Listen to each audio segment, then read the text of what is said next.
Golden Freddy has been a mystery that has gone unsolved since the very first FNAF game, haunting theorists and players alike.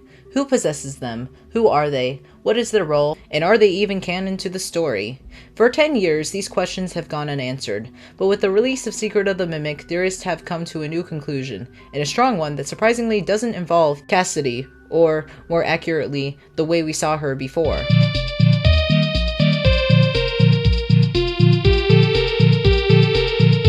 Hey everyone, welcome back to the Cherry Soda broadcast. As always, I'm your host Soda, your favorite PNG YouTuber. That's right, today we'll be talking about some recent developments in the FNAF lore community. Yeah, I'm talking about some of the discussion around Golden Freddy and their identity, and how it ties in with the Vengeful spirit from FNAF Ultimate Custom Night. Now I like to give credit where it's due, so I'll be linking some of those videos down in the description below so you can check them out yourselves. But let's be warned, this video will not be a summary of anyone else's video. It will contain my own thoughts and discussion of the one you should not have killed. So let's start. So where exactly did we get the name Cassidy? Its first appearance was in the security logbook where it was encoded in some of the activities, along with the name Dave, or as incorrectly believed before, Evan, and both of these names were eventually used by the theorist community give the crying child from FNAF 4 a proper name. Despite being a central character for at least the minigame section, we never really got a clear name for this kid, or explicitly ever heard about him or saw him again after FNAF 4, but he was obviously significant, so he was a perfect candidate for the second spirit in the FNAF logbook, and that spirit was named Dave. Dave Afton. Sounds good, right? Well, not really. It turns out that we were most likely right about two things, there being a person named Dave within the logbook, and the crying child from FNAF 4 being present. But we just mixed them up. So, if this kid isn't named Dave, then who is? We have two choices here when it comes to the name Dave in the FNAF universe. Dave Miller and David Murray. Now the crying child probably isn't over 40 years old, so naturally the only Dave left is David Murray from Secret of the Mimic, Edwin Murray's son, and very possibly the first ever victim of William Afton, whether it was from a direct murder or from him orchestrating the events that caused his father to go insane and neglect him. But when we look at Dave, it only gets deeper. Like the crying child, he was also a victim to a terrible fate. On or around his birthday, we see the remnants of what was supposed to be a party in one of the rooms in the office, complete with pizza, cake, and presents, but no little boy. It's hauntingly familiar to what happened only a few years later in 1983. People just seem to die around William Afton, don't they? So if we have one Dave squared away for the logbook, this leaves one more spirit, and that's Cassidy. And by process of elimination, we get the crying child. And with some of the questions that Cassidy asks, the likelihood of them being the crying child becomes more and more likely. I agree with the sentiment of other theorists that Cassidy is a gender-neutral name.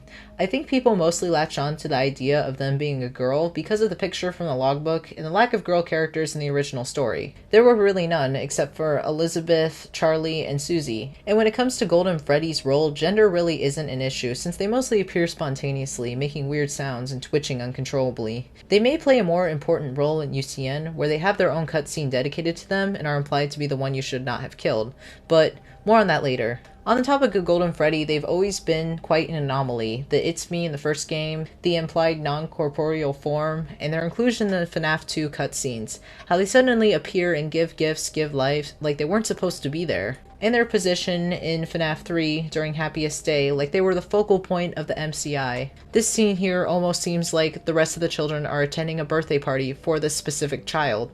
But why? My mind returns to the box and what Scott Cawthon told us about it, that we didn't figure out what was actually happening in FNAF 4, so it was never opened, probably because the story went in a different direction. And even though David wasn't a part of the story yet, I can't help but think that FNAF 4 wasn't not about Golden Freddy, or at least served as some kind of explanation for him. It was called the final chapter, so it was definitely a way to tie up loose ends, and he would be one of the biggest ones. Also, FNAF 4 literally takes place at Fredbear's, and the crying child is the only child who passed away, not because of the direct actions of William Afton. This could explain why he's so different from the others, having died as a result of fatherly neglect instead of just point-blank murder.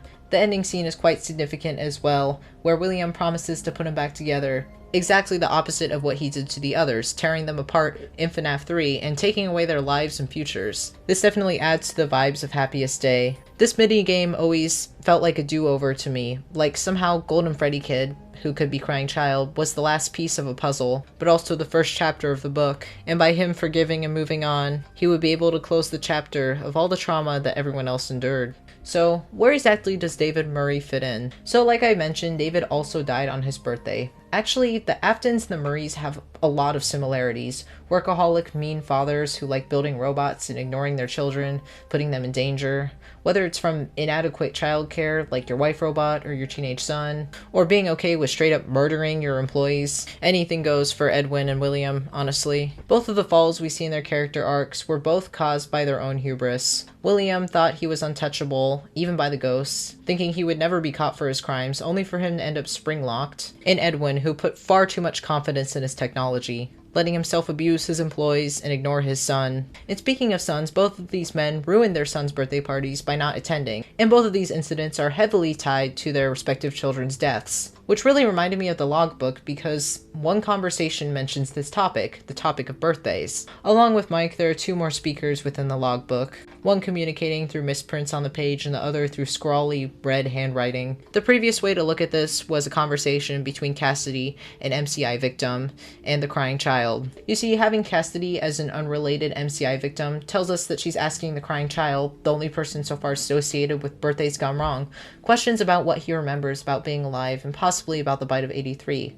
Like the confirming statement, the party was for you. This could be seen as an attempt of her gathering information to exact her revenge against William, which sort of actually works. But when we look at this conversation with Cassidy being the bite victim himself, things begin to make a little bit more sense, especially since some of these questions would be impossible for the crying child to answer, like the one about his favorite ride being the carousel. There are only two times we really see a carousel in FNAF, and that's at Fall Fest and in 1987 in FNAF 2's location. The latter is problematic because Bite Victim would have been dead for 4 years before the opening of this location, so we can assume he's not talking about this one. There's no reason to assume that this wasn't the only and earliest carousel though. Maybe there was another one before this, or maybe the one that we see is old and existed before reopening, but I feel like a more significant carousel to mention would be the one in Secret of the Mimic, or even the one in Dreadbear, which I feel like was implied to be at Fall Fest. We know that Edwin Murray made carousels. We see one in the showroom, and there's a very important one at Fall Fest, which has a high chance of being created by MCM.